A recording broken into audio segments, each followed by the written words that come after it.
Okay, we have entry-level curriculum for Bible class that is principle approach and teaches you how to use the principle approach and just why to use it and all about it at an entry level called the Judah Bible Curriculum. And you can find it at www.judahbible.com. And what we'd like to do now is show you the basics of how it works and why it would be valuable for you.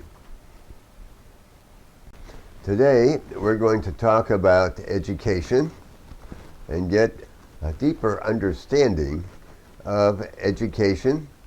As we are educators, we want to see what it is that we're doing, and the principle is that all education produces character. All education. It can be education at home, it can be education at school, it can be education at church, it can be education around the table at supper time. But all education produces character. The only question is, what kind of character are we producing? And of course, we want to produce Christian character, and we want to produce character that's able to handle and expand freedom and liberty. And so, this is what we're looking at this morning, is the connection between education and character. And so, I remember when our oldest daughter was getting to school years, we started thinking about education. And in the meantime, we had come to Christ since we were in school. And so we wanted to make sure that we had a Christian education. And we wanted to spare her, as much as we could, the consequences of a life of sin. And so we wanted a Christian education to build on what we were doing with our kids. And so we began looking around at the schools.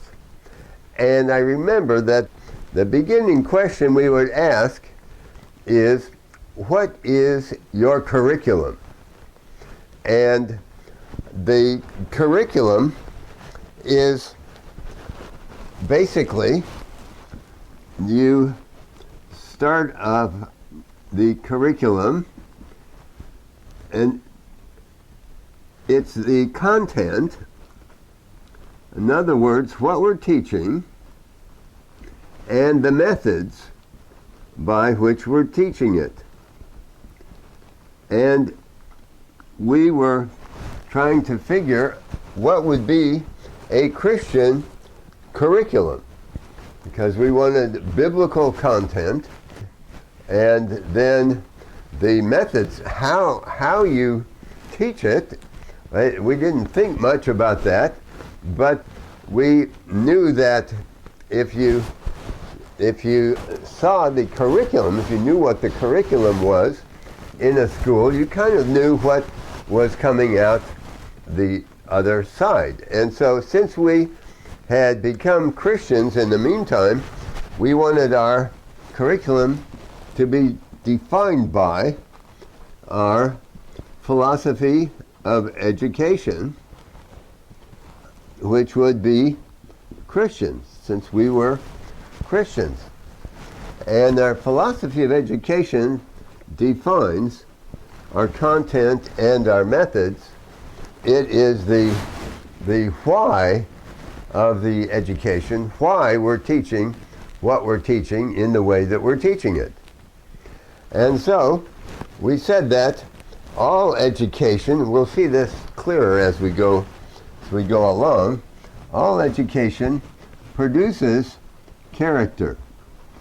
And we'll look at exactly what we mean by character as well.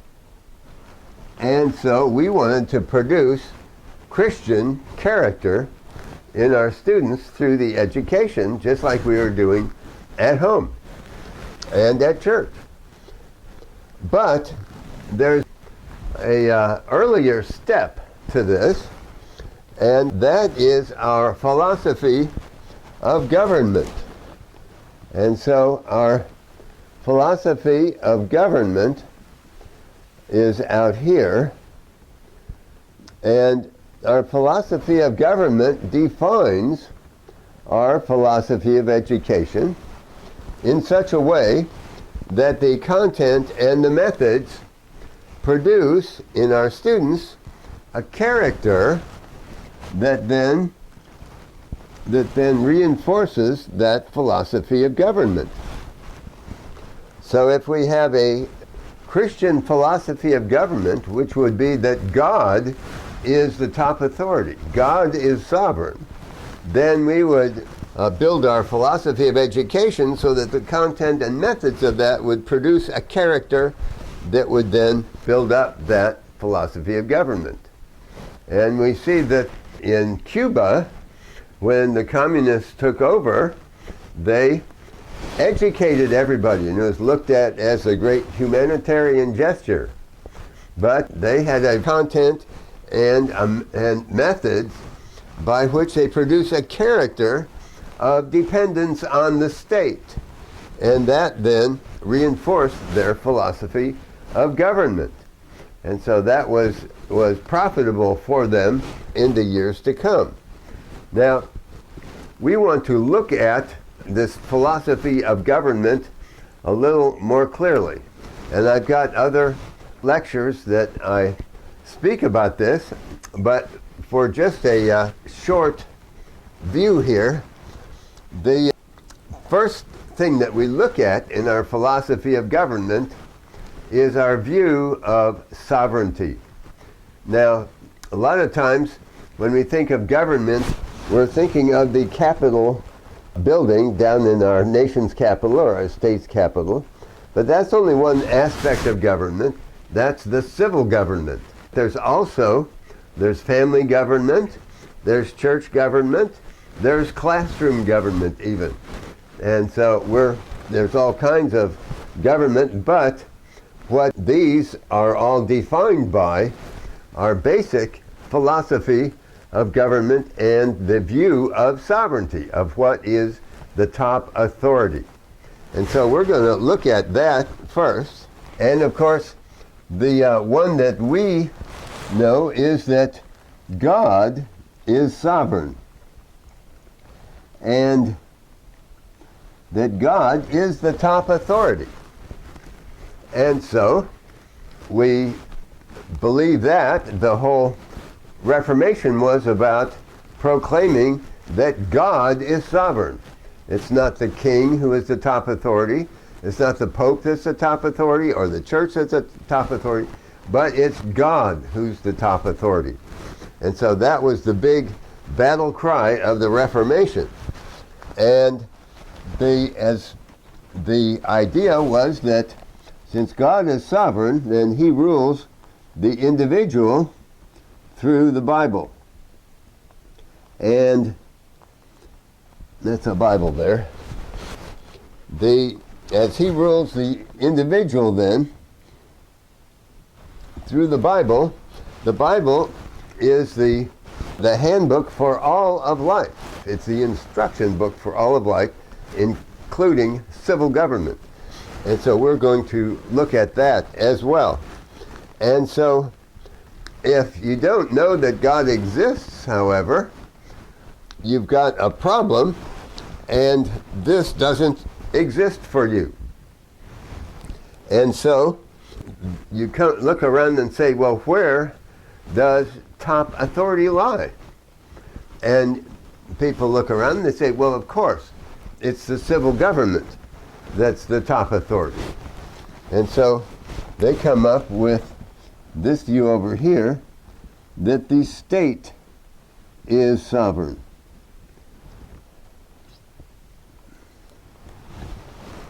And the civil government is the top authority, and we need to obey civil government.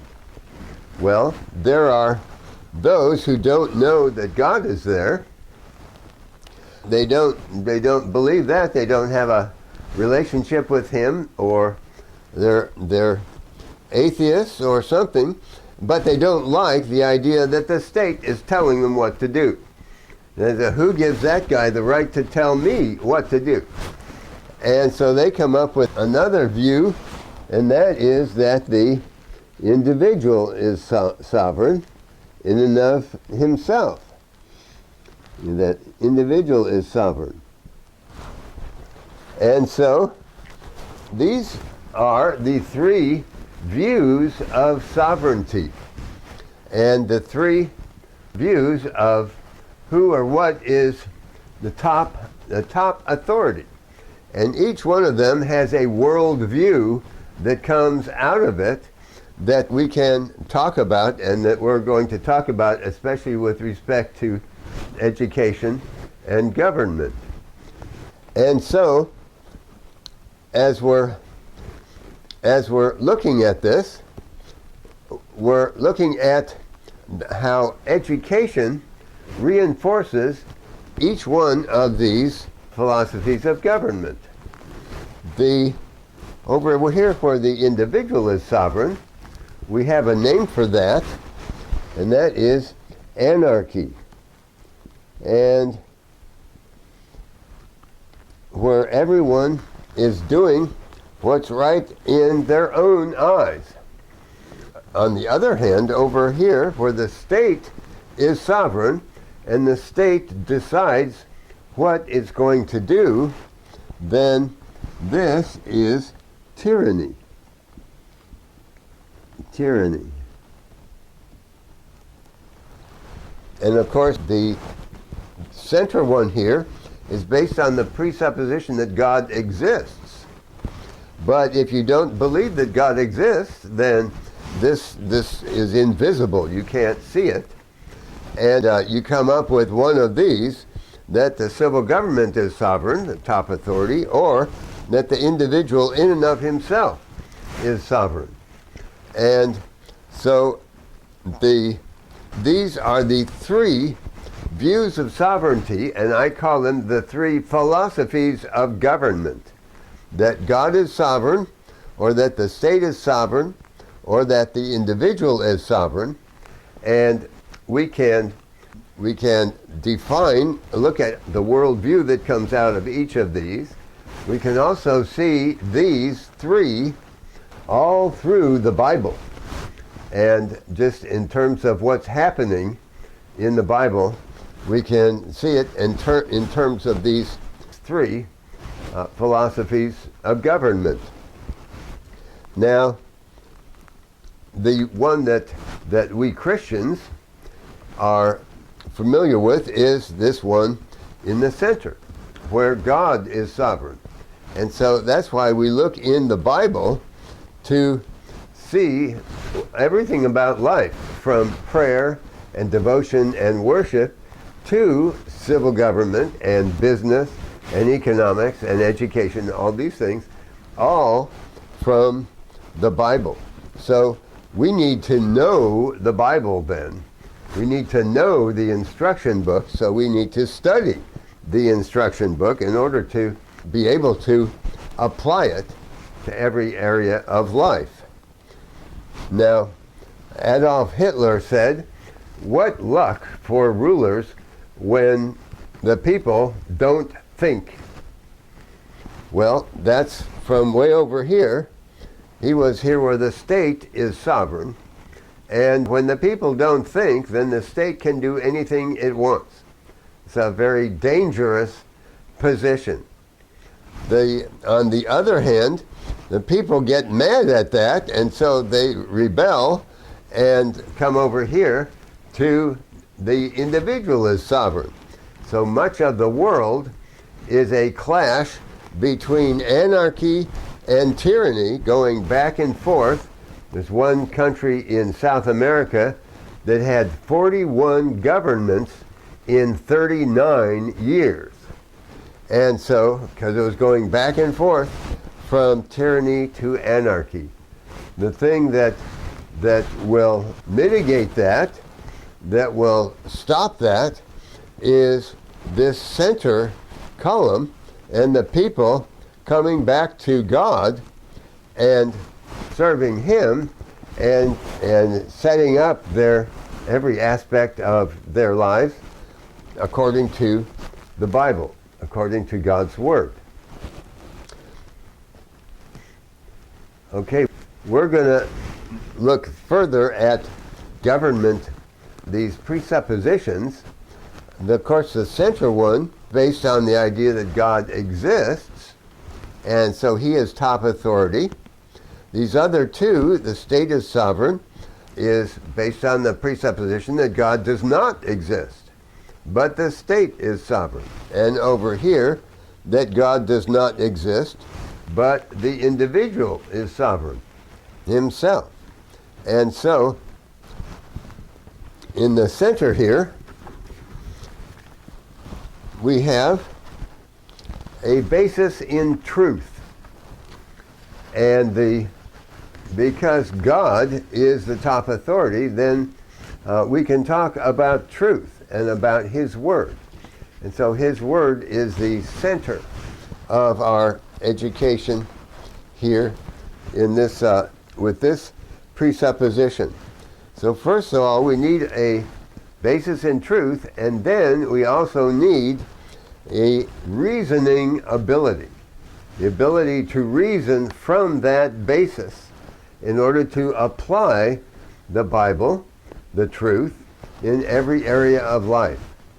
So this typifies our education here in the center, that it's a biblical worldview.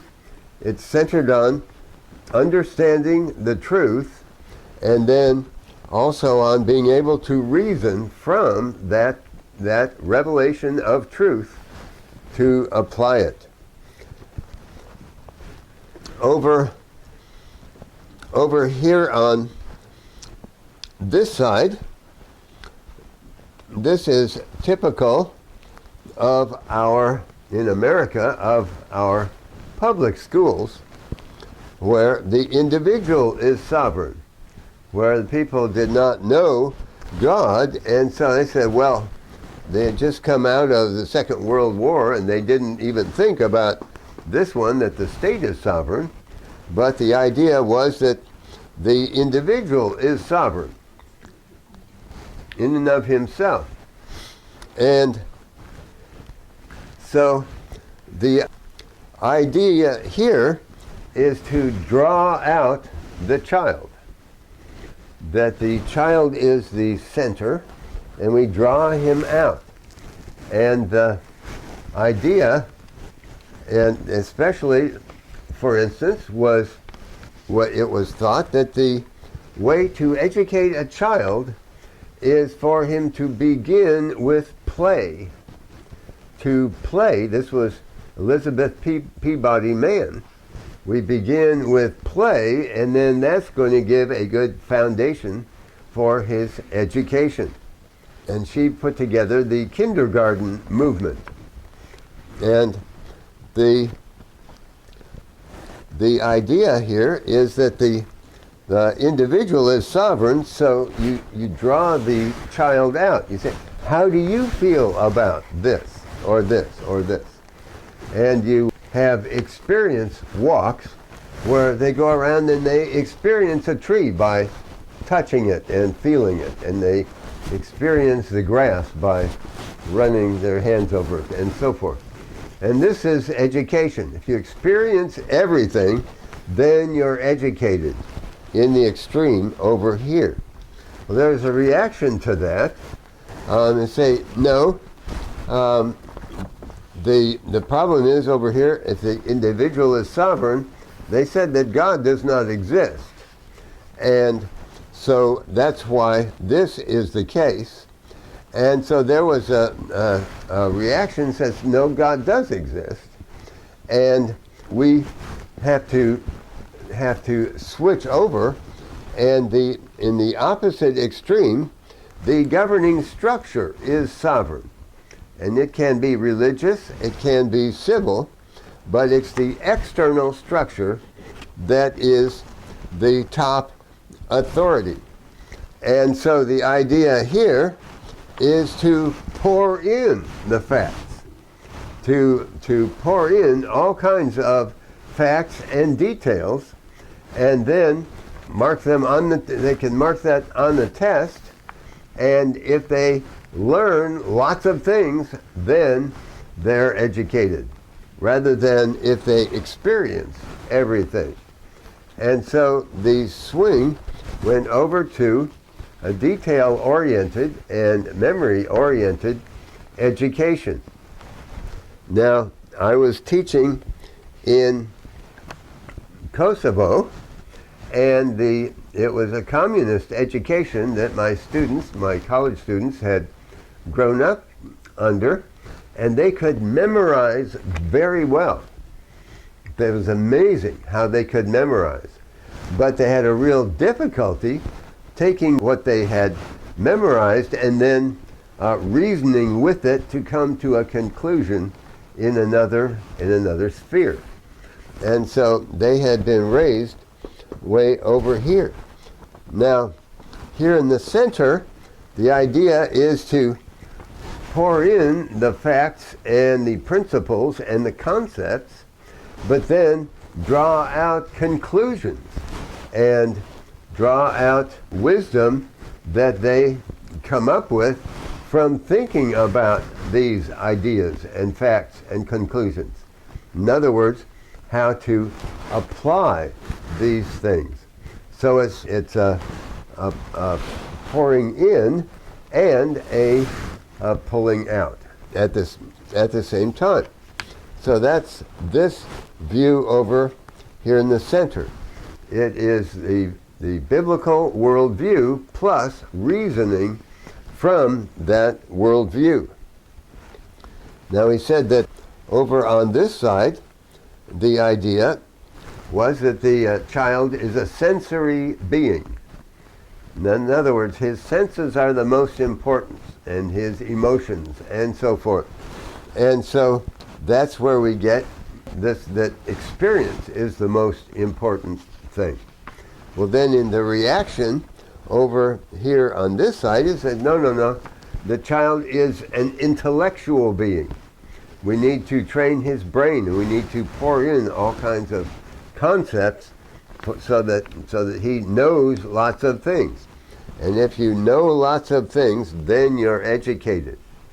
Well, the biblical way is, no, the child is a governing being. And so that he has a will. Besides emotions and a brain, he has a will. And he's a governing being.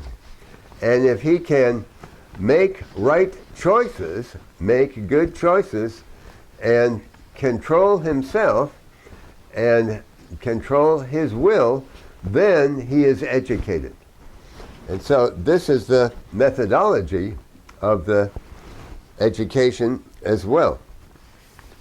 Now, to look then at the character that is developed, over here on this side, this person is ungoverned. He doesn't know how to govern himself. I've heard parents or teachers say, well, who am I to tell him what he should do? Well, this is way over on this side over here, and in the extreme, this person becomes dependent on others to tell him what to do. Now, and this is kind of the back door to tyranny. If he's dependent on others to tell him what to do, if he feels like he needs somebody to tell him what to do. This also opens the door to cults as well as to dictatorships. And so this is way over here. This is the back door. Now over on this side, the character that's developed is consciously a dependent character, a character that is dependent on the authorities to lead him and guide him and control him. And this is a front door to tyranny. And so both of these come to the same conclusion. Now, we can see that anarchy is actually a short-term condition just before tyranny. Because when the people are in chaos, then everyone starts saying, who can take care of this mess for us? And then somebody comes up and says, I'll take care of this mess for you. And they all go, yes, yes, you take care of this mess for us.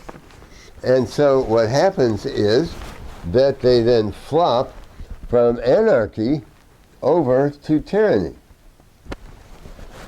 And this is happening in the world all the time. And then this tyranny raises up and people get mad at it, and so then they come back here to chaos. Say, no, I'm doing it my way.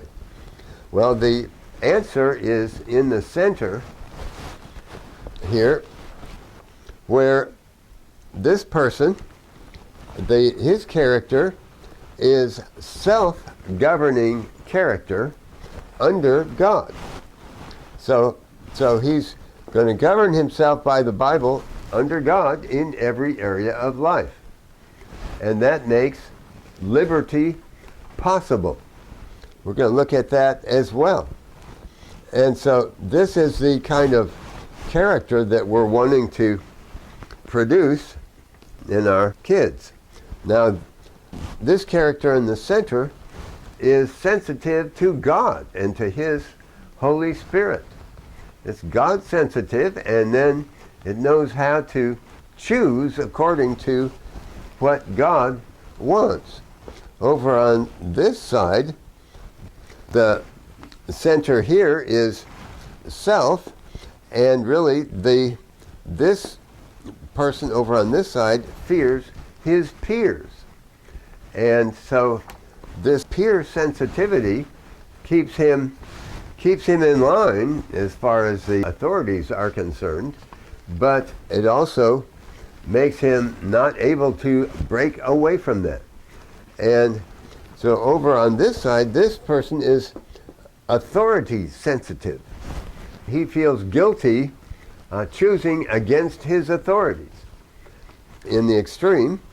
And so these both are not the character that we want to build. We want to build the God-sensitive character here in the center. And this person is confident choosing against both his peers. He can choose against his peers and against his authorities when they're not telling him to do the right thing. And so this has become huge in our day, in fact. But this person is God-sensitive and can obey God. Then we have, the character, then the philosophy of government. Over here on this side, the child is king. And this is what grows up to this anarchistic chaos. Over here, civil government is king. The state is king. And state can do anything it wants, and the people say, oh, that's a civil government, we got to obey that. And so, but over here in the center, God is king. And so, in this view here in the center, is liberty, and freedom can flourish. And so this is the kind of biblical education we want for our kids, and this is principle approach education. This is the education where the individual learns to govern himself under God in every area of life. He learns a Bible understanding, a true understanding, and then he can reason from it to go into every aspect of life. This center view is the philosophy behind the Judah Bible curriculum. It's based on this view right here in the center, and so the idea is to teach your children how to reason from the Bible, how to analyze the Bible, and then reason from it to apply it to every area of life. And I would like to also mention that I have the book, The Third Alternative, Christian Self-Government, and this explains it at a much deeper level, biblical philosophy of government. It's a Bible study about government. And then I have an upgrade to that also, and that is Self-Evident Truths, and this is the biblical philosophy of government, but as it applies to America. And so this is the view for schools especially, and homeschools, to be able to apply the Bible to every aspect of life, including civil government.